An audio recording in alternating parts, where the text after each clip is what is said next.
This channel does not promote any violent, harmful, or illegal activities. All content provided by this channel is meant for an education purpose only.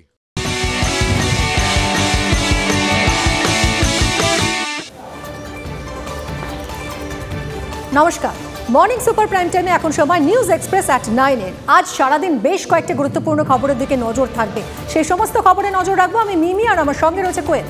সেই সমস্ত খবরের ডিটেইলসে যাওয়ার আগে মিমি এখন যেহেতু সকাল 9টা গুরুত্বপূর্ণ কিছু নিউজগুলো প্রথমে এক ঝলকে দেখে নিই প্রথমে চোখ রাখি দেশের 9টা গুরুত্বপূর্ণ খবরে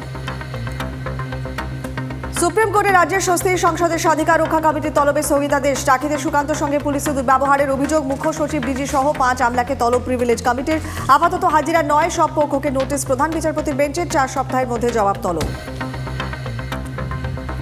আত্মবিশ্বাস থাকলে ওয়াইনারে নয় আমেঠি থেকে লড়ুন রাহুল গান্ধীকে চ্যালেঞ্জ কেন্দ্রীয় মন্ত্রী স্মৃতি ইরানির 2019 সালে রাহুল আমেঠি ছেড়েছিলেন আজ আমেঠি তাকে ছেড়ে দিয়েছে কটাক্ষ কেন্দ্রীয় মন্ত্রী স্মৃতি ইরানির সোমবারই আমেঠিতে পৌঁছেছে রাহুল গান্ধীর ভারত জোড়ো ন্যায় যাত্রা ফেরিডি হাজিরা আড়ালেন অরবিন্দ কেজরিওয়াল এ নিয়ে ষষ্ঠবার সম্পূর্ণ বেআইনিভাবে তাকে নোটিশ পাঠানো হয়েছে দাবি আপ সুপ্রিমোর আদালতের রায়ের অপেক্ষা না করে বেআইনিভাবে কেজরিকে নোটিশ পাঠানো হয়েছে যুক্তি আপের ইডির তলবে সাড়া দিলেন না Mahua Moitra non resident external অ্যাকাউন্টের মাধ্যমে বিদেশে লেনদেনের অভিযোগে তলব করা হয় মহুয়াকে ফেমা আইনে তাকে তলব করা হয় সূত্রের খবর আগামী সপ্তাহে ফের মহুয়াকে তলব করেছে ইডি জম্মু কাশ্মীর সফরে প্রধানমন্ত্রীর বিকশিত ভারত বিকশিত জম্মু অনুষ্ঠানে একাধিক সরকারি প্রকল্পের উদ্বোধন করবেন নরেন্দ্র মোদী ভূস্বর্গের জন্য 30,500 কোটি টাকা প্রকল্পের উদ্বোধন করবেন প্রায় 1,500 চাকরি প্রার্থীর হাতে তুলে দেওয়া হবে নিয়োগপত্র প্রধানমন্ত্রীর সফর ঘিরে গোটা উপত্যকা জুড়ে কড়া নিরাপত্তা দেশ জুড়ে শিক্ষাক্ষেত্রের মানোন্নয়নে বড় পদক্ষেপ কেন্দ্রের শিক্ষার মানোন্নয়নে 13,000 কোটি টাকারও বেশি প্রকল্পের শিলান্যাস করবেন প্রধানমন্ত্রী দেশের বিভিন্ন প্রান্তে আইআইটি আইআইএম থেকে নবোদয় বিদ্যালয় ভবনের উদ্বোধন শিলান্যাস মোদীর কনভয় ছেড়ে গণপরিবহনে কেন্দ্রীয় মন্ত্রী দিল্লি মেট্রো করে Pitampura Vivekananda institute of professional স্টাডিজে পৌঁছলেন ধর্মেন্দ্র প্রধান এক যাত্রীর সঙ্গে কথা বলতে দেখা যায় কেন্দ্রীয় মন্ত্রীকে সোশ্যাল মিডিয়াতে ভাইরাল সাধারণ যাত্রীদের সঙ্গে মন্ত্রীর মেট্রো ভ্রমণের ভিডিও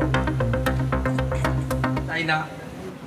আমরা বন্ধ যখন তখন বন্ধ ডাকতে চাই না মমতার কালচারের সঙ্গে আমাদের কালচার মেলে না বিজেপিটা শেখায়নি আমরা বিধানসভাতে ওয়েলে বসে ধর্ণা দিই নিজের সিটে দাঁড়িয়ে বিক্ষোভ করি আমাদের গেটে আটকেছে ক্যামেরা আপনাদের অ্যালাউ করেনি আমরা রাস্তায় এসে প্রতিবাদ করি কিন্তু মমতা ব্যানার্জি যেভাবে 2006-এ বিধানসভার হেরিটেজ আসবাবপত্র ভেঙেছিল আমরা সেটা করি না তাই মমতা ব্যানার্জি ঘুমোতে পারছে না 3টে নামে আতঙ্কিত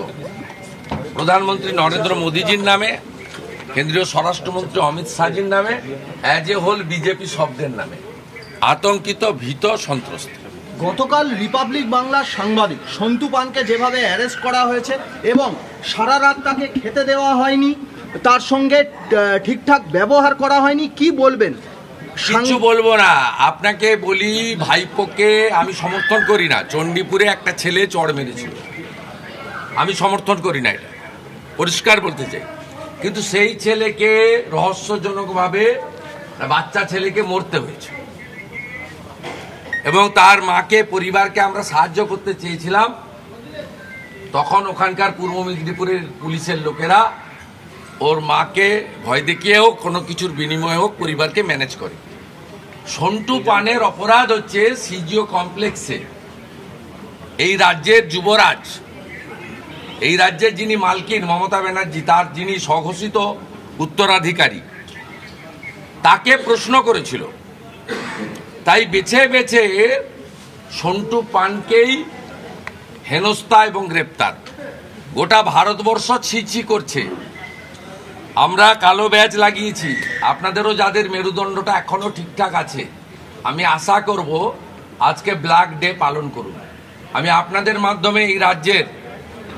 সমস্ত শুভবুদ্ধি সম্পন্ন মানুষকে বলবো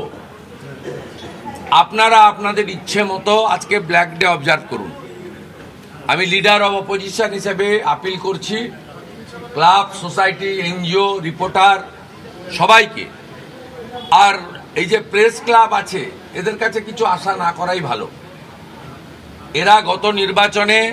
আনকন্টেস্টেড করে বারবার আপনারা জানেন ভাইস প্রেসিডেন্টে হারার পরে এরা বুঝেছে প্রেস ক্লাবে বাইরে থেকে যাই দেখাক না কেন ভিতরে অন্য চোরাস্রোত তাই একটা মধ্যরাত্রে বিবৃতি দিয়ে তাদের কাজ শেষ করেছেন কারণ শান্তিপুর পুরসভার তৃণমূলের ভাইস চেয়ারম্যান তার দাদা বা ভাই আমি জানি না, কিন্তু তিনি কখনোই তৃণমূলকে চটিয়ে কিছু করবেন না। আজকে প্রেস ক্লাবের উচিত ছিল সকাল থেকে ধর্ণা প্রদর্শন করা,